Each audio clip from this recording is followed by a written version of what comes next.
Bonjour à tous, ravi de vous retrouver pour ce nouveau panorama et cette semaine nous allons à la rencontre de passionnés d'aviation puisque nous rencontrons l'aéroclub de Savoie sur l'aéroport ici de Chambéry tout près du lac du Bourget. Et nous commençons cette semaine avec Hervé Paul Gers. Bonjour. Bonjour à vous. Merci d'être avec nous, vous êtes accompagné de Thierry Berthelot. Bonjour. Bonjour Victoria. Vous êtes respectivement donc chef pilote et instructeur et responsable BIA instructeur également. On va parler de tout ça avec vous. D'abord Hervé, chef pilote, qu'est-ce que ça signifie ? Eh bien, je suis responsable de la bonne utilisation des avions par les membres, conformément au texte en vigueur et du maintien de leurs compétences, pour simplifier, qu'ils volent en toute sécurité et qu'ils se fassent plaisir. On va aborder avec vous deux la formation, avec le BIA notamment, puisque Thierry Berthelot, vous êtes responsable du BIA. Qu'est-ce que c'est ? Alors le BIA, c'est un diplôme qui est délivré par l'Éducation nationale et que l'on enseigne au niveau de l'aéroclub.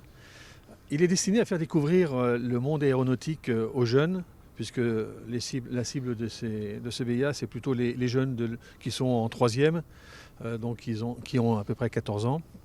Et qui sont intéressés par la découverte du monde aéronautique. Alors certains le font simplement pour la découverte et d'autres se dirigent vers déjà des carrières aéronautiques et donc c'est pour eux un premier pas dans cette formation. Concrètement, en quoi ça consiste ? Qu'est-ce qu'on y apprend ? Est-ce que c'est uniquement de la théorie ? Il y a de la pratique ? Comment ça se passe ? Alors c'est essentiellement de la théorie. Plusieurs matières sont enseignées, on va y trouver la connaissance des avions, on va y faire un peu d'aérodynamique aussi pour savoir pourquoi un avion vole. On va y découvrir aussi comment naviguer, quelle est la réglementation en vigueur au niveau européen. Et on va y découvrir aussi la météo, quelles sont les prévisions météorologiques que l'on peut faire, qu'est-ce qui génère tous les phénomènes météorologiques. On va y découvrir aussi l'histoire de l'aviation. Et il y a une option aussi d'anglais aéronautique pour se déplacer en dehors de la France en général. Voilà. Avant d'évoquer un petit peu les autres formations, qu'est-ce qui Thierry, vous a emmené jusque-là ? Quel a été un petit peu votre parcours ? Comment vous avez intégré aussi ce club ? Moi, je suis un pilote privé, un pur pilote privé. Je n'ai aucune formation professionnelle en tant que telle. Un jour, j'ai eu la possibilité de passer le brevet aéronautique. On parlera un peu tout à l'heure de ce qui est nécessaire. Et puis j'ai mis les pieds dans le plat par un vol de découverte de 4 heures et je n'ai jamais arrêté depuis. Donc j'ai passé mes différents diplômes, le vol aux instruments, j'ai eu un avion à une période et aujourd'hui je suis instructeur à l'aéroclub et voilà, on ne s'arrête jamais. Un autre passionné à côté de vous, Hervé, vous êtes pilote et instructeur. Donc il y a différentes formations. Quelles sont un petit peu ces formations ? Oui, voilà, je suis également responsable pédagogique puisque tout à l'heure je vous ai parlé des membres. On a aussi des élèves qui bien sûr sont membres mais ils sont en instruction. Donc nous on forme essentiellement pour des brevets de pilote privés. Il y a le brevet de pilote privé qui est un tremplin pour certains pour aller faire après des formations professionnelles. On a un brevet qui dit avion léger en termes techniques à l'APL qui va simplement destiné à rester pilote privé. On a aussi un brevet, une autorisation de base qui permet de voler en local. On a aussi de la formation en vol de nuit pour certains qui veulent continuer à faire du vol à vue de nuit. Et on pourra en reparler. On a même une formation en montagne pour ceux qui veulent aller se poser jusque sur des glaciers en hiver ou sur des roues, sur des petits terrains de montagne en été. Alors justement, puisque vous en parlez, Oui. C'était ma prochaine question. Vu qu'on est dans un environnement un peu particulier, on sait, en montagne, il y a une formation spécifique. En quoi elle consiste, cette formation ? Il y a une formation en montagne qui a 2 facettes, une facette roue l'été et une facette ski l'hiver. On a un avion plus particulièrement destiné à ça à l'aéroclub, plus costaud avec un train particulier où on monte les skis en hiver et les pilotes après ont le droit d'aller se poser sur ces terrains qui sont particuliers où d'autres pilotes sans cette formation ne pourraient pas aller. Sans parler sans aller en tout cas jusqu'à cette formation montagne, si moi demain je me dis tiens j'ai envie de me former, comment se passe une formation type ? Quelles sont un petit peu les étapes ? Eh bien, on va commencer très vite à voler une fois que vous êtes inscrite. En fait, la prise de renseignement, où on parlera des prérequis, mais simplement, il y aura une aptitude médicale à passer qui est assez simple, puisque ce n'est pas au début une aptitude professionnelle. Mais après, vous commencez par des cours une description du club, des avions, et on attaque de suite par des vols. Et puis, on vous fait suivre un petit peu ce qu'on va faire dans des manuels pour anticiper sur les vols suivants, ce qu'on appelle des briefings, des débriefings, on anticipe et on progresse très très vite. Donc, on commence directement, je dirais, voilà. Tu Et peux en commencer parallèle, tout de suite. en parallèle, il y a quand même une formation théorique aussi à faire. Ça donne envie en tout cas.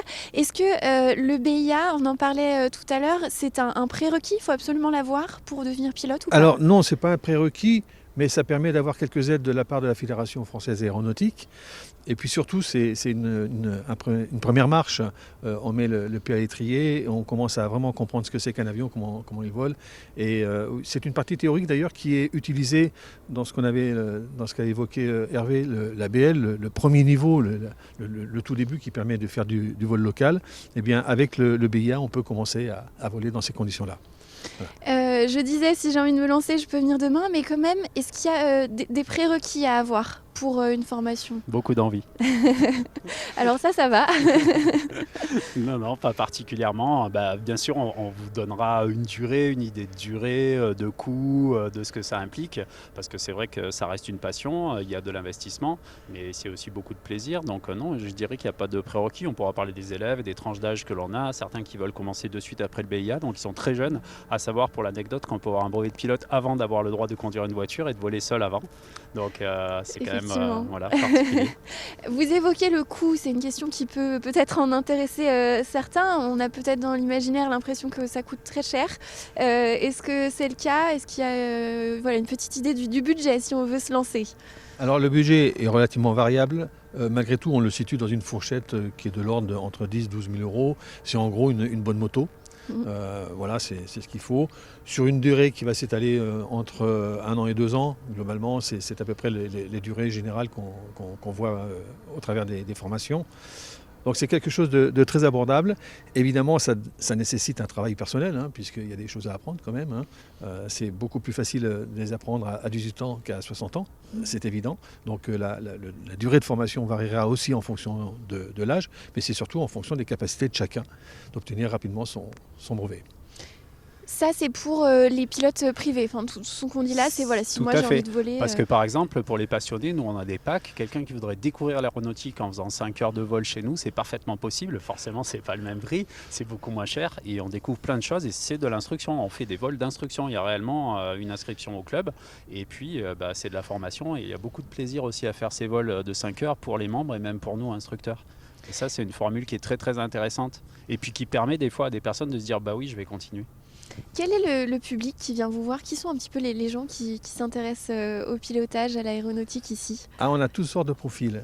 On aura le jeune qui voudra faire sa carrière aéronautique, qui veut devenir pilote de ligne. Donc il commence par ici, il va avoir son brevet de pilote privé et ensuite il va partir dans des écoles de formation pour pilote professionnel.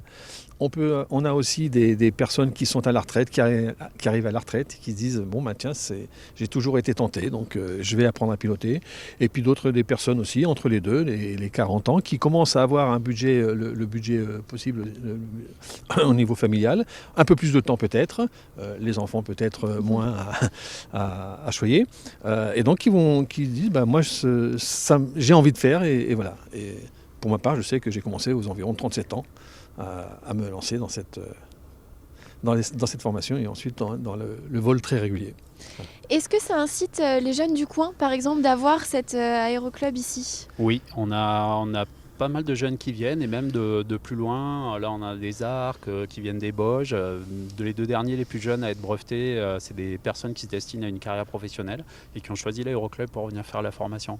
Donc oui, et j'ai des lycéens qui vont être libres que les mercredis ou certains jours de la semaine aussi. Et on a la demande de nos fameux BIA qui aimeraient continuer, même si ce n'est pas de suite après le BIA, parce que certains sont trop jeunes ou n'ont pas le temps. Donc oui, on attire des jeunes pour la formation. Hervé, on n'a pas forcément parlé de votre parcours à vous. La passion de l'aviation, elle vous vient d'où? Mais je pense que petit, je voulais être cosmonaute, ça s'appelait pas encore astronaute parce que c'était beaucoup de Russes et c'était difficile quand même de payer des heures de vol, donc j'ai dû commencer à voler à 17 ans. jusqu'à 19-20 et je suis rentré dans l'armée, donc j'ai été pilote de chasse. Et en tant que pilote de chasse, j'ai été aussi instructeur sur des avions à hélice à des moments. Et j'y suis revenu à la fin de ma carrière de pilote parce que j'aimais bien ça et j'ai une acquaintance particulière à l'instruction et c'est beaucoup de plaisir de former quelqu'un, de le laisser partir seul parce qu'il a le niveau. Et je suis venu naturellement à être instructeur dans le civil après avoir été militaire.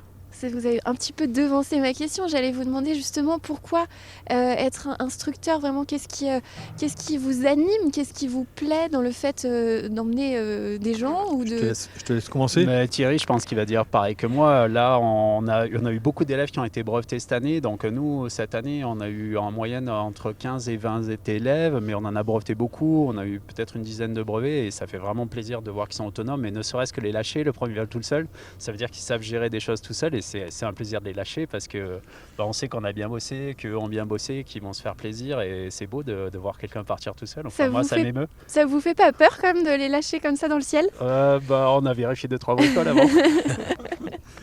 Thierry, sur cette envie de transmettre aussi? Oui, moi pour ma part c'est ça, c'est l'envie de transmettre, c'est de redonner ce qu'on m'a donné déjà. Puisque j'ai aussi appris en aéroclub. Et à un moment donné, on se dit non, on doit retransmettre ce qu'on a reçu. Et c'est du temps passé, évidemment, c'est aussi de l'investissement personnel. Mais on le fait avec plaisir parce que justement, on a des résultats. Moi, je suis relativement jeune instructeur, ça fait 3 ans maintenant, mais je vois déjà des anciens élèves qui commencent à voler, qui sont là, qui sont présents, et je les vois voler avec grand plaisir. Et j'en ai encore d'autres qui attendent pour pouvoir voler tout seul. Justement, peut-être en quelques mots pour finir, un mot sur l'évolution. Comment vous aimeriez voir un petit peu évoluer cette section formation ici à l'Aéroclub de Savoie? On a envie d'avoir plein d'élèves, plein de moniteurs et plein de gens de brevetés et plein de passionnés qui viennent. On a une bonne flotte d'avions et pas mal d'instructeurs, puisqu'on a beaucoup d'instructeurs qui sont, ou comme Thierry, qui viennent du privé, ou beaucoup qui sont pilotes de ligne, qui viennent le plus possible. On en a 4-5 qui sont plus actifs que d'autres, donc maintenir notre bon niveau d'instructeurs, avoir plein d'élèves, peut-être un jour commencer à renouveler nos avions. On a le projet d'avoir un avion électrique dont sûrement vous reparlerez et de pouvoir éventuellement commencer la formation dessus. Donc ça serait dans le moyen terme, ça serait ce qui serait bien pour le club, à mon avis. Moi, je pense beaucoup à la qualité de l'instruction. Aujourd'hui, on a une qualité qui est plutôt pas mal et il faut la conserver. De par la qualité des différents instructeurs qui sont présents. Certains instructeurs sont très actifs, mais d'autres sont toujours en stand-by, puisque ce sont souvent des pilotes de ligne, donc ils viennent en fonction de leur disponibilité. Mais toute cette équipe d'instructeurs permet d'avoir des grands échanges entre nous tous et chacun apporte une valeur dans cette école et c'est ça qu'il faut conserver. Eh bien, ce sera le mot de la fin. Merci beaucoup à tous les deux. Merci bon vol à vous.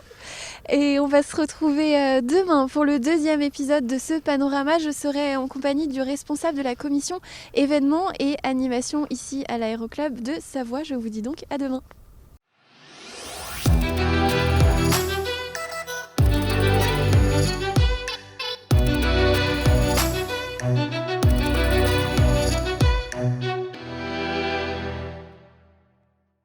Bonjour à tous, bienvenue dans ce 2e épisode de notre panorama consacré à l'Aéroclub de Savoie.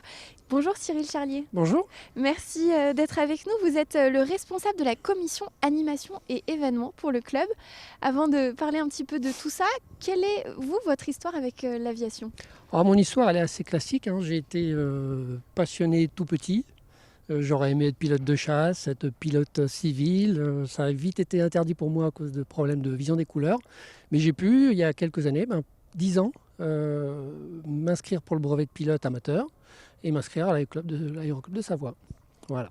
Et puis vous êtes aujourd'hui responsable des animations des événements. Comment vous êtes arrivé à ce poste-là ? C'est ça, j'ai proposé mes services il y a quelques années à l'Aéroclub. Parce que voilà, on est une association avec des adhérents, oui, on est à peu près 150 en moyenne selon les années, et puis c'est histoire de faire un peu plus que de voler chacun dans son coin. Même si on vole avec nos amis, nos familles, etc., c'est de partager quelque chose. Alors évidemment, c'est une passion qui nous tient tous à cœur, donc on la partage très facilement. On a tous envie d'en parler beaucoup, des fois même beaucoup trop. Mais c'est histoire ça permet de se retrouver autour de diverses animations, soit entre nous, soit autour du grand public. Alors justement, en quoi consiste votre rôle? Quelles sont un petit peu les animations que vous prévoyez?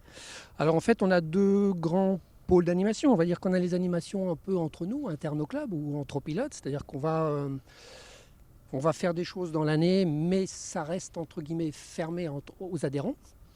Et puis après, on a les animations où là, on va s'ouvrir au grand public. Ce qui est aussi une vraie passion, un vrai plaisir pour nous, parce que là, on transmet notre amour de l'aviation à des grands, à des petits, à des jeunes, des moins jeunes. Et voilà, c'est à peu près les deux grands pôles d'animation possibles. Alors quels sont les temps forts justement auxquels le public, tout un chacun peut Alors participer? le grand public, il y a les grands classiques qui sont les journées portes ouvertes. Toutes les associations, même pas forcément aviation, mais font des journées portes ouvertes pour simplement montrer et expliquer notre activité. Donc on fait nos journées portes ouvertes, c'est en général une fois par an, c'est sur un week-end, où on va donc accueillir du grand public. Là, avec toute la problématique de réglementation qui va avec, puisqu'on amène le public sur le parking, sur un aérodrome qui est normalement fermé au grand public, où là on va devoir préparer tout le terrain pour ça. Et on reçoit les gens autour d'une buvette, autour du parking, autour de nos avions. On propose des baptêmes, ce qu'on appelait avant les baptêmes, maintenant qu'on appelle des vols découvertes. Et les gens qui le souhaitent peuvent partir 30 minutes en vol avec un pilote. En général, ils reviennent avec un sourire pas possible. Et puis, on leur présente aussi nos avions, on leur présente notre passion, on leur présente notre club. On leur explique que surtout, il est ouvert à eux, il est ouvert à toute personne qui, à un moment donné, veut apprendre à piloter. Et on leur explique la formation, comment ça fonctionne, etc. Comment il faut préparer ça quand on veut faire ça. Voilà, ça c'est les journées portes ouvertes. Voilà. Vous parliez juste de la réglementation. C'est compliqué de faire venir du public sur une piste comme Pas ça? tellement, il faut être assez rigoureux. Il y a des choses à ne pas faire. Déjà, il faut faire des déclarations, préfecture, etc. Ça ne s'organise pas comme ça. Il y a des règles à respecter et c'est normal parce qu'on est dans un milieu qui peut être dangereux. Il faut faire très attention quand même à ce qu'on fait, et surtout avec du grand public, bien sûr. Ces portes ouvertes, on les retrouve à quel moment de l'année? Alors ça dépend un peu. L'année dernière, on les a faites au mois de septembre, fin septembre. Là, je peux déjà vous dire, et je vous en parle déjà, qu'elles sont programmées déjà l'année prochaine, 14-15 mai. Je ne crois pas vous dire de bêtises, quelque chose comme ça. Voilà, et il y a des périodes où on va être plusieurs aéroclubs à être sur les mêmes dates. Ça peut être un phénomène de hasard. Chaque aéroclub fait un petit peu ce qu'il veut.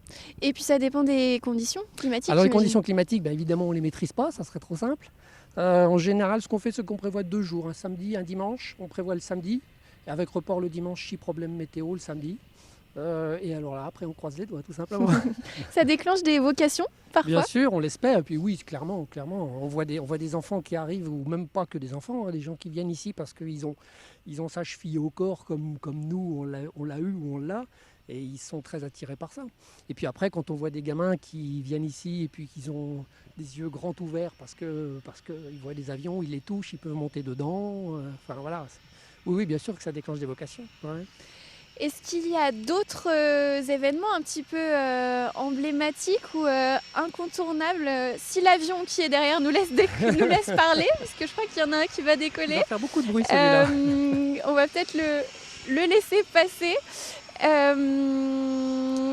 Voilà, est-ce qu'il y a quand même d'autres événements incontournables pour la vie de l'aéroclub? Oui, alors il y a d'autres événements toujours avec ouverture au grand public. Il y en a notamment un qui est très important pour nous, qu'on a déjà accueilli il y a quelques années. C'est le Tour aérien des jeunes pilotes. Donc ça, c'est une manifestation qui est organisée par la Fédération française aéronautique et qui consiste à faire à une cinquantaine de jeunes pilotes candidats qui doivent passer des sélections pour ça, un Tour de France. Donc avion évidemment. C'est un vrai défi pour eux parce que c'est un vrai boulot. Ils doivent le préparer. Déjà, ils doivent être sélectionnés. Ils doivent le préparer. Ils doivent éventuellement le gagner. Ça, c'est encore mieux pour eux. Et on se rend compte que beaucoup de ces jeunes, déjà, ont une envie ensuite de devenir pilote de ligne. Et sur leur CV, quand ils écrivent qu'ils ont fait le tour aérien des jeunes pilotes, c'est un vrai bonheur. Alors pour nous, ça consiste en quoi? Ça consiste à recevoir déjà toute l'organisation de la Fédération française. C'est quand même une quarantaine de personnes et une quinzaine d'avions de l'organisation, plus la cinquantaine de jeunes pilotes avec leur avion. Et ça sur un week-end qui peut être plus ou moins long. Et cette année, on les reçoit à nouveau mi-juillet. Donc on va avoir plein d'avions dans le ciel. On espère effectivement que la météo sera avec nous. Et on essaie de greffer, de faire une petite journée porte ouverte autour de ça, puisqu'en général les jeunes pilotes arrivent le samedi. Le dimanche, on accueille du grand public, un peu comme une journée porte ouverte. Mais là, c'est plus aux jeunes de transmettre de travailler, je dirais. Nous, on est là pour leur offrir un terrain, leur offrir une organisation et une structure. Mais c'est aux jeunes pilotes de, je dirais, vendre. C'est pas très agréable, très sympathique, mais de montrer leur passion et leur plaisir et leur aviation. Voilà. Est-ce que, on imagine que vous avez souffert un petit peu comme tout le monde dans l'événementiel avec cette période. Là, ça y est, c'est reparti quand même? Alors c'est reparti, on l'a tous espéré il y a quelques semaines. On s'est dit chouette, on va faire plein de choses. Et puis là, comme tout le monde, évidemment, on est un peu suspendu à ce qui se passe en ce moment. On croise les doigts, on a encore des projets, comme je vous ai dit, nos journées portes ouvertes. Et puis ce tour aérien des jeunes pilotes. Bon, pour l'instant, rien ne nous interdit de continuer. Voilà. On a parlé beaucoup. Oui, excusez-moi, ça n'a pas été très simple les 2 années passées, comme tout le monde. Voilà. On a beaucoup parlé des... Il y a il y a beaucoup de trafic quand même ici. Oui. On est évidemment juste à côté on est sur aussi le terrain de l'aéroport. Tout à fait, oui, avec une activité commerciale, aviation d'affaires, etc. Oui. On en reparlera tout à l'heure dans un autre épisode avec le président de l'Aéroclub. On a parlé beaucoup des événements pour le grand public. Il y a aussi des petites choses, j'imagine, pour vous, les membres. Oui, tout à fait. Plus de 150 membres de C'est ça, plus de 150 membres. Donc on essaie encore une fois de dynamiser notre club. On a la chance d'avoir un super bâtiment avec un bar, avec une cuisine, on est bien installé quand même. Et puis on a aussi la chance d'avoir une plateforme un petit peu en hauteur, donc on domine un petit peu l'aéroport. Beaucoup de clubs nous envient notre Concordia, notre clubhouse. Et on essaie de proposer dans l'année aussi des choses, alors là un peu plus entre nous. On ne sera donc pas ouvert en public, mais voilà, on propose des dates, on propose des événements. Alors il y a différentes choses, ça peut être le simple barbecue que va faire toute association pour réunir un peu ses membres. On va se faire un petit casse-cou entre nous, et évidemment beaucoup parler d'aviation, évidemment. Et puis on a aussi fait depuis quelques années une manifestation entre nous qui nous tient à cœur, c'est un concours d'atterrissage qu'on organise là aussi avec le respect de la sécurité et de la réglementation, parce que il n'est pas question d'avoir un pépin, c'est pas le but du jeu. Et on organise un concours d'atterrissage avec des membres qui s'inscrivent s'ils le souhaitent, qui vont travailler en amont avec des instructeurs quelques semaines avant pour peaufiner leur atterrissage. Et qu'on ait 20 heures de vol ou 3000 heures de vol, c'est toujours bien de retourner à l'école en fait. Voilà. Et ce concours d'atterrissage, on l'a fait cette année, on l'a fait l'année dernière, on a pu le faire l'année dernière et on espère le refaire très bientôt. Voilà.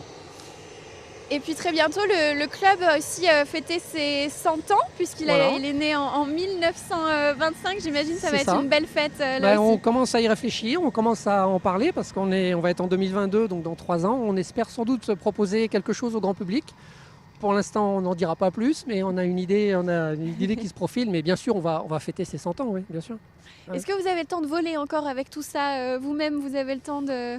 Oui, parce qu'encore une fois, on a tellement ça, je dirais, dans le sang, dans notre ADN, que c'est presque une drogue. Quand je n'ai pas volé au bout de 15 jours, je commence à trembler et il faut que je vienne le faire, quoi.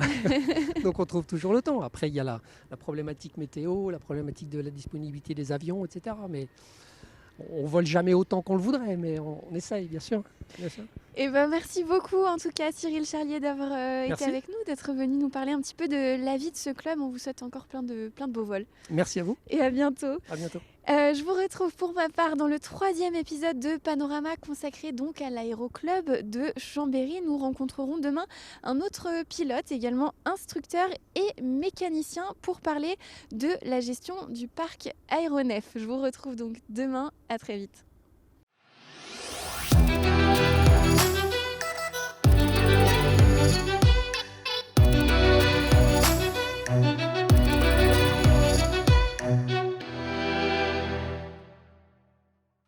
Bonjour. Bonjour à tous, merci de nous rejoindre pour ce 3e épisode de notre panorama consacré à l'aéroclub de Savoie. Et aujourd'hui, je suis en compagnie de Grégory Jeannot. Bonjour. Bonjour. Merci d'être avec nous. Vous êtes pilote, instructeur, mais aussi et surtout mécanicien. C'est ça. Avant de parler mécanique, comment l'aviation, ça a commencé pour vous ? Eh bien en fait, depuis tout petit, je suis dans le milieu aéronautique de par mon papa en fait, qui a commencé à voler sur le terrain de Chambéry fin des années 60. Et donc tout naturellement, depuis petit, j'ai eu envie de poursuivre. Et à l'âge de 14 ans, j'ai pu commencer à l'Aéroclub de Savoie ma formation de pilote. Pour pouvoir en faire un loisir, mais par la suite aussi un métier. Voilà. Vous êtes aujourd'hui, je l'ai dit, un mécanicien ici au club, mais vous êtes aussi pilote de ligne. Vous arrivez un petit peu à allier les deux activités ? Voilà, c'est ça. Donc, comme je vous l'ai dit, j'ai pu commencer à l'Aéroclub de Savoie comme pilote privé. Parallèlement, à l'âge de 16 ans, j'ai fait une formation de mécanicien, donc en alternance dans la région. L'école était dans la région, mon entreprise était vers Saint-Étienne. C'était une compagnie aérienne et j'ai pu apprendre le métier de mécanicien en alternance avant d'être embauché par la suite comme mécanicien avion pendant plusieurs années, en compagnie. Parallèlement à ça, à la mécanique, j'ai toujours aimé la mécanique. J'avais ce rêve de voler, d'en faire mon métier. Et donc j'ai pu faire mes formations de pilote de ligne en même temps que j'étais mécanicien. Donc voilà. Quels sont, avant de parler concrètement mécanique, mais quels sont un petit peu les avions que possède l'aéroclub ici ? Alors à l'aéroclub de Savoie, pour l'instant, on a 7 avions dans notre hangar, 7 avions qui sont tous différents. On vous parlait de l'école pour devenir pilote d'avion, donc un avion école principalement qui est un DR400 120 chevaux qu'on entend derrière nous d'ailleurs là. C'est un avion assez basique parce que c'est vraiment pour apprendre à piloter à un coût raisonnable. Ensuite on a d'autres avions plus spécifiques pour faire de la montagne, pour faire du voyage. Chaque avion a un petit peu ses particularités et les pilotes réservent un avion ou un autre avion en fonction de ce qu'ils ont envie de faire, à condition d'être formés sur l'avion. Et comment on entretient justement tous ces avions ? Est-ce que vous êtes le seul mécanicien ? Alors je suis responsable technique, c'est-à-dire que je m'occupe du suivi technique et de l'entretien de la flotte entière de l'Aéroclub de Savoie. Comme je vous ai dit, ce n'est pas mon métier, je suis là sur mon temps libre. Donc je suis le seul mécanicien, oui, officiellement à suivre nos avions pour faire ce qui sont les petites visites, les petits entretiens, les petits dépannages. Et tout ce qui est un peu plus important, c'est les ateliers agréés qui s'occupent de nos machines. Donc on convoie nos avions vers les ateliers agréés. Au quotidien, comment ça se passe ? Est-ce qu'il y a des contrôles que vous faites vous tous les jours ? Qu'est-ce qu'il faut faire sur ces avions ? Alors tous les jours non, parce que moi comme je vous disais, je ne suis pas là tous les jours, donc c'est les pilotes en fait qui utilisent les avions tous les jours. Les pilotes doivent faire une visite pré-vol, donc c'est eux qui vérifient l'intégrité de leur machine, l'état de leur machine avant de partir en vol. Évidemment, c'est pas comme sur la route, quand on a un problème, c'est mieux de s'en rendre compte avant de partir qu'une fois en l'air. Donc à savoir que nos avions sont entretenus régulièrement. Quand je dis régulièrement, c'est que réglementairement, les avions passent à l'atelier toutes les 50 heures de vol. C'est-à-dire qu'une fois que l'avion a fait 50 heures, on est obligé d'arrêter l'avion et il va à l'atelier pour un entretien, on va dire, mineur qui est vidange, les bougies, les filtres et puis une vérification globale de la machine. Donc il faut se dire qu'un avion, tous les 15 jours, 3 semaines, va à l'atelier. Ça représente, j'imagine, un peu de travail quand même, de l'acheminer, de le contrôler. Alors les petites visites peuvent être faites à l'aéroclub, donc j'en fais certaines, quand je suis disponible évidemment. Sinon ça va à l'atelier, donc on a 2 ateliers différents qui peuvent s'occuper de nos avions, donc pour ça il faut convoyer les avions. Alors ça, c'est sur plusieurs journées en général, le convoyage c'est assez rapide, c'est le temps d'y aller, une demi-heure environ. Une fois que l'avion est sur place, ça peut durer, les visites les plus rapides c'est sur une journée, les visites les plus longues ça peut durer jusqu'à 2 mois quand même. La maintenance, la sécurité, c'est quelque chose qui est très important pour vous ici à l'aéroclub ? Effectivement, on ne peut pas négocier en fait avec la sécurité. On ne peut pas se dire allez, tel élément sur l'avion tiendra encore quelques temps, on verra bien si ça va tenir. Non, on ne peut pas se permettre. Les éléments sur un avion ont une durée de vie, le moteur, l'hélice, beaucoup de choses ont une durée de vie. On ne dépasse pas la durée de vie des différents éléments. Et tout ça, évidemment, ça a un coût. Donc comme je dis souvent, le mécanicien, c'est un petit peu la bête noire du trésorier. Parce qu'effectivement, ça coûte cher d'entretenir un avion, mais c'est aussi pour avoir un niveau de sécurité maximum et d'éviter au maximum les surprises. En tant que pilote aussi, j'imagine qu'on a envie de pouvoir compter sur son appareil. Évidemment, c'est comme si je vous donnais une voiture, juste en la regardant, vous voyez qu'il manque une roue, que la voiture est toute de travers, toute cabossée, ça ne vous donne pas envie. Un avion, vous imaginez que c'est bien la même chose. Déjà, quand on le voit, il doit donner envie. Après, l'esthétique ne fait pas tout, évidemment, mais c'est quand même important. Il y a une commission qui est vraiment dédiée au sein de l'Aéroclub à cette sécurité. C'est important d'avoir cette commission ? Alors la commission sécurité des vols, effectivement, c'est plusieurs personnes qui l'animent, qui sont plus ou moins soit des professionnels de l'aéronautique, soit des gens bien impliqués. Cette commission sert à faire remonter les différents événements qu'il peut y avoir de sécurité, de façon à ce qu'ils servent à tout le monde. En fait, on se sert de ce qui arrive aux uns et aux autres pour ne pas que ça se reproduise.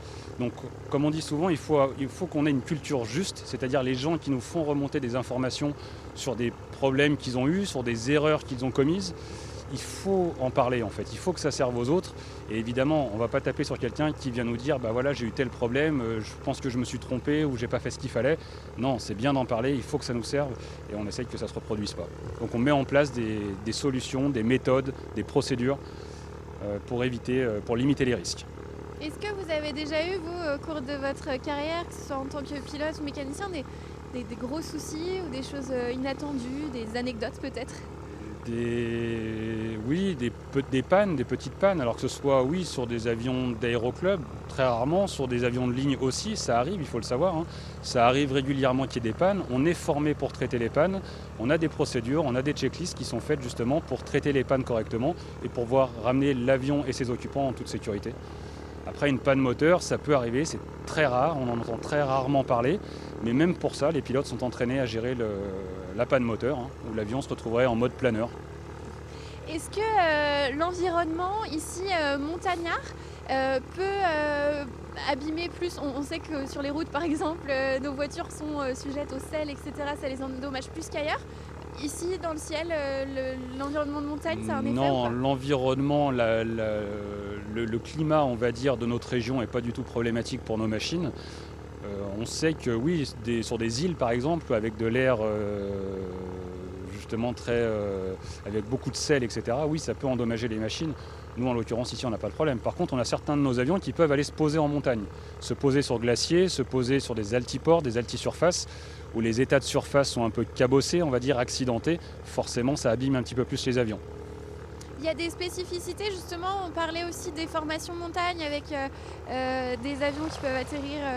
Effectivement, oui, on a un avion en particulier qui peut se poser sur altisurface, altiport et même sur glacier. C'est une qualification particulière, c'est aussi une activité, on va dire, très exigeante, qui est la montagne, mais d'une manière générale, la montagne est exigeante pour tout le monde. Qu'est-ce que vous conseilleriez à un jeune qui nous regarde et qui se dit « moi je veux être mécanicien », est-ce qu'il peut venir peut-être déjà faire un stage ici à l'Aéroclub ou comment il peut se lancer ? Est-ce que vous avez des conseils ? J'ai envie de dire qu'avant tout c'est la passion, il faut être passionné pour pouvoir vivre de quelque chose qu'on aime, évidemment c'est la passion qui... Faire ça par contrainte, non, c'est trop exigeant pour faire ça avec des contraintes, il faut être passionné, vraiment. Vous avez parlé un petit peu de la formation, c'est des formations qui sont assez accessibles. Est-ce qu'il faut être, je sais pas, bon en maths, en physique Bon, j'ai envie de dire que oui, effectivement, dans l'aviation d'une manière générale, même la mécanique, que ce soit les mathématiques, la physique, c'est les éléments clés. Après, c'est accessible à partir d'un CAP, je crois, aujourd'hui, qui peut se faire en alternance, puis un bac professionnel, puis une licence par la suite. À savoir que c'est quand même des licences qui sont reconnues au niveau européen. Donc quand on passe ces diplômes en France, on peut travailler dans toute l'Europe. La suite pour vous, vous allez continuer à faire un peu de mécanique ici et pilote de l'autre côté ? Ayant été formé à l'Aéroclub de Savoie, moi j'ai à cœur de pouvoir continuer à faire vivre cette association de par mon expérience et mes compétences que je peux mettre à profit. Oui, j'espère faire ça le plus longtemps possible, donc je me partage entre une compagnie aérienne en tant que pilote et le reste du temps en tant qu'instructeur et également mécanicien à l'Aéroclub de Savoie. Merci beaucoup, en tout cas, d'avoir pris le temps de venir nous voir. Et puis, on vous souhaite encore de bons vols, puisque c'est ce que je souhaite à tout le monde dans cette émission. Merci. C'est moi qui vous Grégory remercie, on vous invite quand vous voulez. Zanet. Merci à vous également de nous avoir suivis. Je vous retrouve demain pour le 4e et dernier épisode de ce panorama. Je serai avec le président de l'Aéroclub pour évoquer notamment la cohabitation du club avec les autres acteurs ici de cette piste au bord du lac du Bourget. Je vous retrouve très vite, à bientôt.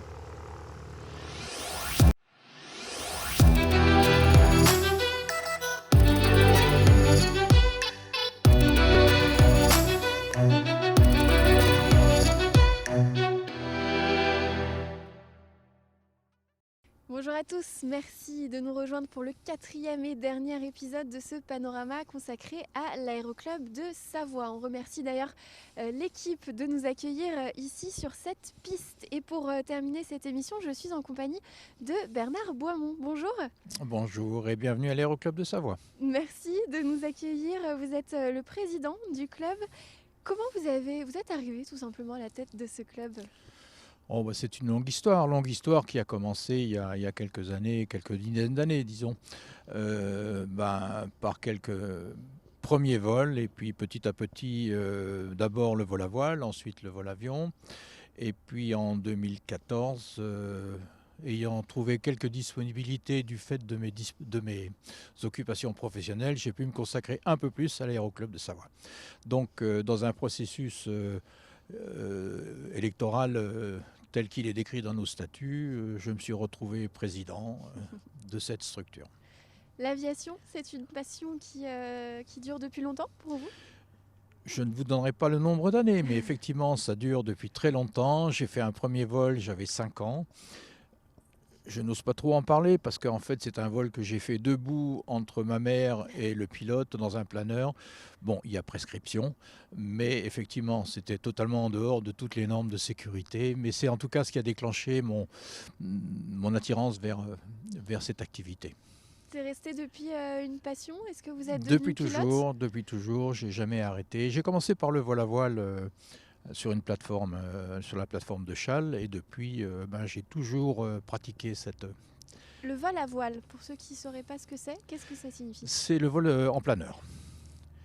Donc j'ai commencé comme ça, mais dans la région, c'est une excellente façon de démarrer le vol parce qu'on est quand même dans un environnement de montagne avec beaucoup de particularités aérologiques.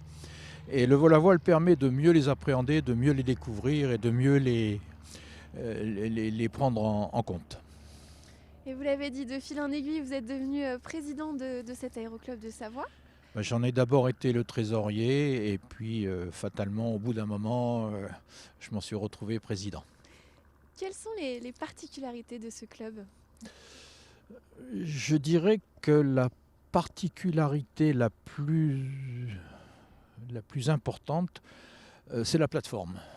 La plateforme de l'aérodrome de Chambéry-Savoie-Mont-Blanc est quand même une plateforme exceptionnelle. C'est probablement l'une des plus, je ne dirais pas la plus belle parce qu'il faut rester quand même un tout petit peu modéré dans nos propos, mais en attendant, c'est une très belle plateforme, tant par son environnement que par les services que nous donne le gestionnaire aujourd'hui de la plateforme en matière de sécurité. Donc c'est quelque chose d'important. L'environnement, c'est bien sûr... il suffit de tourner la tête pour voir que le panorama est quand même assez exceptionnel. On est au pied des Alpes et à côté du lac du Bourget. Mais l'environnement, ce sont aussi ses riverains. Et donc c'est quelque chose qu'aujourd'hui on s'attache à prendre en compte. Et puis voilà, on en parlera peut-être. On va en parler justement, peut-être encore un mot sur cette piste. Est-ce qu'il y a des particularités géographiques, physiques qui expliquent qu'elle soit dans ce sens-là ? Alors cette piste, elle existe depuis les années 60. Pourquoi est-elle orientée de cette façon ? C'est simplement parce que les vents dominants sont pratiquement toujours quasiment dans l'axe de la piste. Donc ça a permis, à partir des années 60, de développer une piste qui aujourd'hui fait un peu plus de 2000 mètres qui permet d'accueillir des avions beaucoup plus gros que les nôtres, hein. Mais bon, la plateforme, elle existe depuis 1945, je crois. Et l'Aéroclub de Savoie est arrivé sur cette plateforme en 1949, mais existait déjà depuis un certain nombre d'années, puisqu'il a été créé en 1925. Donc ça signifie 97 ans de consacrer au maintien de ces structures, à faire rêver les jeunes, voire à les préparer à un avenir aéronautique. C'est quand même une belle vocation. Effectivement. Et puis ici, on l'a dit, hein, vous n'êtes pas les seuls usagers de cette piste, de cet endroit. Comment se passe un petit peu la cohabitation avec les autres acteurs? Alors, depuis le début de l'existence de cette plateforme, on a vu des compagnies assez célèbres, hein, puisqu'on a eu Air Inter, on a eu Air Alp, qui aujourd'hui n'existent plus, mais qui aujourd'hui on a toujours la pan-européenne qui est sur place. Bon, ça c'est, disons, l'activité commerciale de la plateforme, bien sûr avec les charters que l'on peut voir tous les week-ends sur la plateforme. Pour ce qui concerne trafic important, notamment lié aux stations de ski, etc. Qui contraint un tout petit peu notre activité pendant l'activité commerciale liée au charter. Mais bon, en soi, c'est pas forcément très gênant, surtout que ça se passe en hiver. C'est pas la période où on a l'activité la plus débordante. En revanche, donc, il y a d'autres usagers sur la plateforme qui sont, par exemple, le Paraclub de Savoie, avec qui nous entretenons d'excellentes relations. C'est la société Rectimo qui entretient certains de nos avions. C'est aussi les services liés à la plateforme, à savoir donc tout d'abord le contrôle, la tour de contrôle, avec qui nous avons des échanges fréquents pour échanger sur des aspects sécurité, sur des aspects cohabitation de tous ces usagers. Et puis il y a aussi un interlocuteur privilégié depuis quelques années, qui est le groupe Vinci, qui est le gestionnaire maintenant de la plateforme. Il y a aussi tout autour, et vous en avez déjà un petit peu parlé, les riverains. Qui forcément entendent ces avions. Mais il y a des débuts de solutions qui sont un petit peu imaginées, et notamment vous tournez vers les avions électriques. Alors oui, c'est depuis toujours, depuis en tout cas un certain nombre d'années, on a été confronté à des problèmes de riverains. Je dis problèmes, mais bon, ils sont légitimes, certainement. On fait quand même du bruit, reconnaissons-le. Donc c'est pour ça qu'on a essayé depuis un certain nombre d'années déjà de modifier notre flotte, c'est-à-dire de l'équiper dans toute la mesure du possible de dispositifs qui permettent d'en réduire les nuisances acoustiques. Je pense notamment, si on se baisse, on pourrait voir que nos avions sont équipés de silencieux, ce qui permet de réduire déjà d'une façon relativement importante la nuisance liée au bruit. Maintenant, on s'oriente depuis maintenant un an vers un projet d'avion électrique. Effectivement, c'est la solution qui paraît être la solution idéale en cette matière. Dire qu'elle est définitive, peut-être pas, mais en tout cas, ça marque certainement une avancée dans la recherche de solutions favorables pour ce qui concerne l'environnement.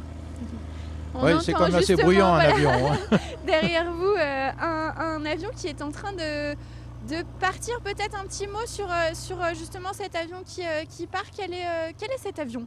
C'est un Cessna. C'est un Cessna qui est un avion privé, mais qui est celui de notre mécanicien. Donc c'est un avion qui est hébergé dans les hangars de l'Aéroclub de Savoie, mais qui est mis à disposition très souvent par son pilote pour faire un certain nombre de convoyages. Donc voilà. Et donc c'est Grégory Janot qui est Grégory, dedans. C'est notre chef, c'est notre mécanicien. Oui. Précédent. On a parlé justement un petit peu de l'électrique. Est-ce qu'on était là d'ailleurs quand le Vélis Electro était en escale ici? Est-ce que c'est l'avenir de l'aviation d'après vous? Alors dire que c'est l'avenir, non. Disons que c'est une solution qui est à l'étude actuellement. Ce sont des prototypes, on peut considérer que ce sont encore des prototypes qui resteront, pour ce qui nous concerne en tout cas, destiné à un seul usage qui sera celui de la formation initiale de nos pilotes. Bon, on en profitera également pour faire découvrir ce qu'est l'avion électrique à nos riverains, par exemple. C'est quand même un argument fort pour leur dire il y a des solutions qui permettent de réduire le prix. Maintenant, est-ce que c'est une solution qui sera pérenne? On l'étudie, elle est étudiée et on espère qu'elle pourra aboutir à des évolutions qui seront plus durables. Entre électrique, contexte, etc., comment se porte aujourd'hui l'aéroclub de Savoie? Eh bien, l'aéroclub de Savoie vient de traverser, comme tout le monde, une période un peu difficile avec la Covid. Donc, une année 2020 qui a été assez difficile. On a eu des résultats financiers qui, comme dans beaucoup de structures, se sont révélés pas si bons que ça, voire même un peu mauvais.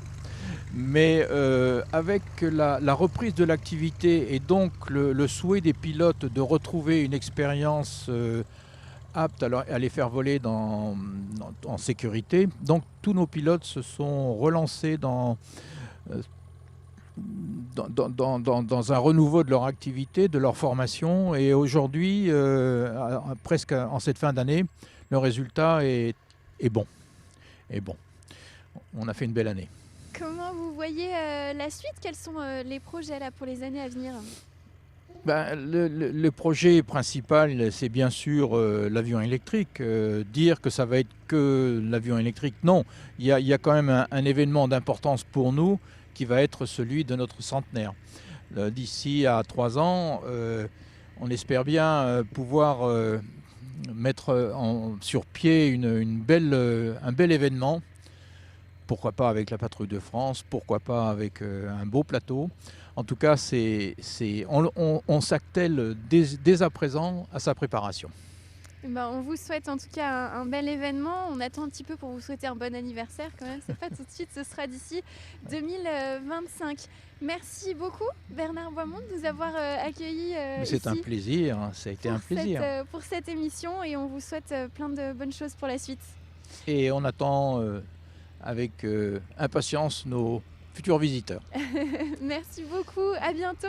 À bientôt. Et merci à vous pour votre fidélité, merci à toute l'équipe, François Pirot derrière la caméra, Manon Boulben pour la coordination.